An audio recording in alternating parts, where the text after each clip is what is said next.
السلام علیکم ورحمۃ اللہ وبرکاتہ۔ فرسٹ کلاس ہمارا ٹاپک جو ہم پڑھ رہے ہیں وہ ہے اولاد کے حقوق، اور اس کا ہم جو حصہ پڑھ چکے ہیں میں آپ کے لیے ریوائز کر دیتی ہوں، لیکن اس سے پہلے درود شریف۔ اللہم صلی وسلم علی محمد کما تحب وترضی عنہ۔ اعوذ باللہ من الشیطان الرجیم، بسم اللہ الرحمن الرحیم۔ اولاد کے حقوق میں ہم نے پڑھا تحفظ زندگی اور ان کی اچھی پرورش،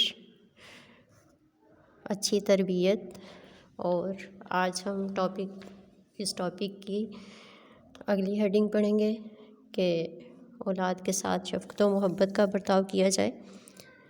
یہ بچے کا بہت بنیادی حق ہے کہ اس کے ساتھ محبت اور نرمی کا رویہ اختیار کیا جائے۔ ایک صحابی نے حضرت نبی کریم خاتم النبیین صلی اللہ علیہ وسلم کو بچوں سے پیار کرتے ہوئے دیکھا تو اس نے پوچھا، اے اللہ کے رسول صلی اللہ علیہ وسلم، آپ بچوں کو چومتے اور پیار کرتے ہیں، ہم تو ایسا نہیں کرتے۔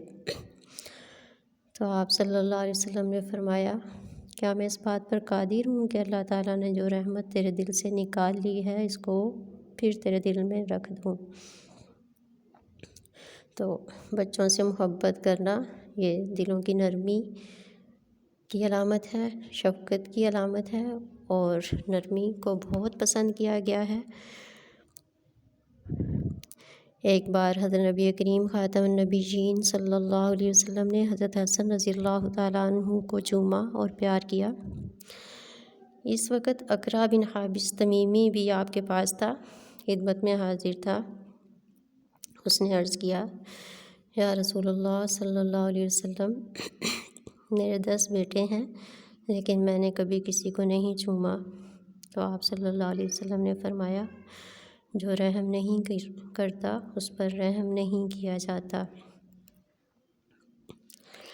پھر ایک اور بہت ضروری حق جو والدین پر عائد ہوتا ہے اولاد کی طرف سے، وہ ہے عدل و مساوات۔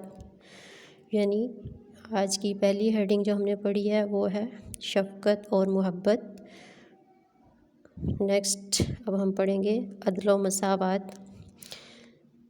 اسلام نے اولاد کے درمیان عدل کو بے حد ضروری قرار دیا ہے، اور اس چیز کی خاص طور پر تاکید کی گئی ہے کہ بیٹے کو بیٹے پر ترجیح نہ دی جائے، بلکہ تمام معاملات پرورش کا ہو، تعلیم و تربیت کا ہو، شفقت و محبت کا ہو، حتیٰ کہ لین دین اور ہدایہ کا معاملہ بھی ہو تو سب اولاد کے ساتھ یکساں سلوک کیا جائے، برابری رکھی جائے، عدل اور مساوات کا رویہ اختیار کیا جائے۔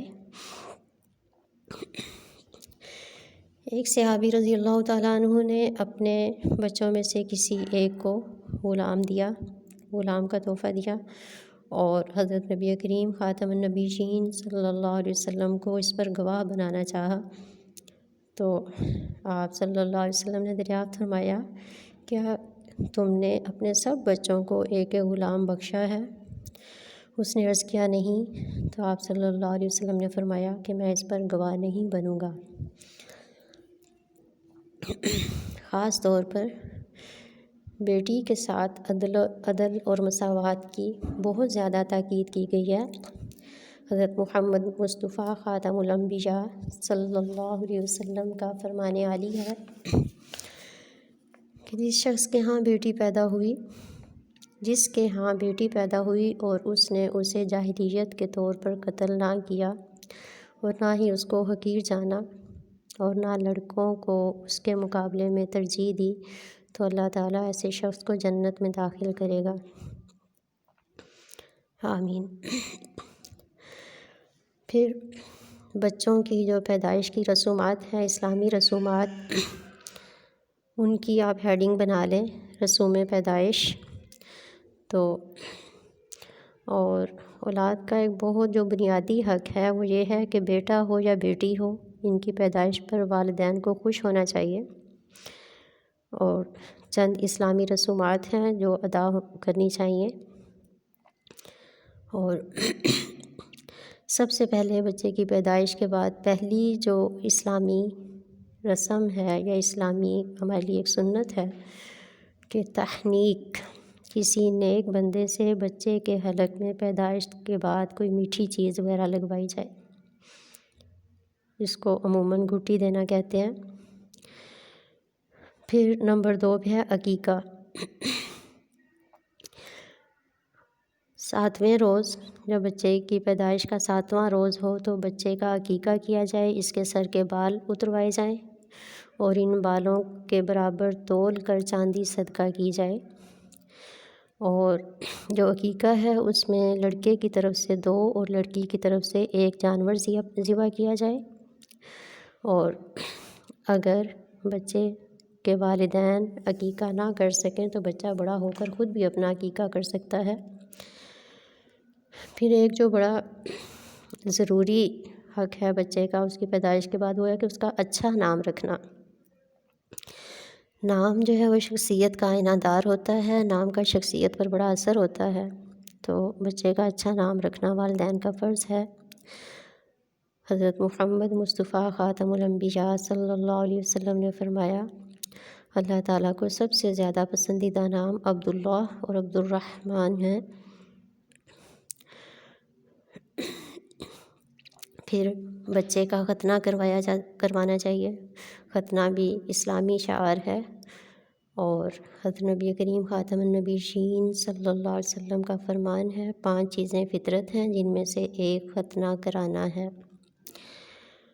7ویں ہیڈنگ ہے شادی کی، کہ والدین پر ضروری ہے کہ جب ان کی اولاد جوان ہو جائے تو مناسب رشتہ دیکھ کر ان کی شادی کر دی جائے، اور اس میں زیادہ تاخیر جو ہے وہ نہ کی جائے۔ پیارے نبی حضرت محمد مصطفیٰ خاتم الانبیاء صلی اللہ علیہ وسلم کا فرمان عالی شان ہے، 3 کاموں میں جلدی کرنی چاہیے، جن میں سے ایک یہ ہے کہ جب اولاد جوان ہو جائے تو اس کی شادی کر دی جائے، اور شادی میں اولاد کی رضامندی جو ہے اس کو ضروری قرار دیا گیا ہے، اور آپ صلی اللہ علیہ وسلم کا ارشاد مبارک ہے کہ کنواری عورت کے نکاح کے معاملہ میں اس کی رضامندی حاصل کی جائے، اور اگر وہ خاموش رہے تو اس کو اجازت سمجھا جائے، اور اگر انکار کرے تو اس پر جبر نہ کیا جائے، اور اگر والدین اولاد کی شادی میں تاخیر کریں اور اس تاخیر کی وجہ سے اولاد کسی گناہ میں مبتلا ہو جائے تو والدین بھی اس کے ذمہ دار ہیں، گناہ میں شریک ہوں گے۔ پھر اگلی ہیڈنگ آپ بنا لیں وراثت میں حصہ۔ اسلام نے اولاد کو والدین کے ترکہ جائیداد میں حقدار قرار دیا ہے، یہ تمام اولاد کا حق ہے، اور والدین اپنی زندگی میں ہی اس حق کو ادا کر دیں تو بہتر ہے، اور وہ اپنی زندگی میں کسی کو بھی اس حق کے حق سے محروم نہ کریں، اگر ایسا کریں گے تو یہ ظلم ہوگا۔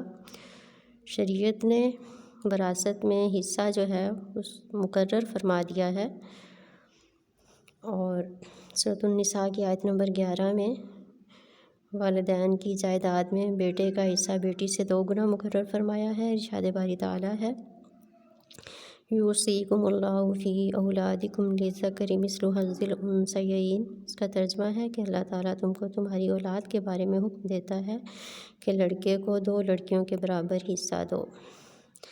ہمارا یہ ٹاپک کمپلیٹ ہوا، آپ اس کو اچھی طریقے سے یاد کر لیں۔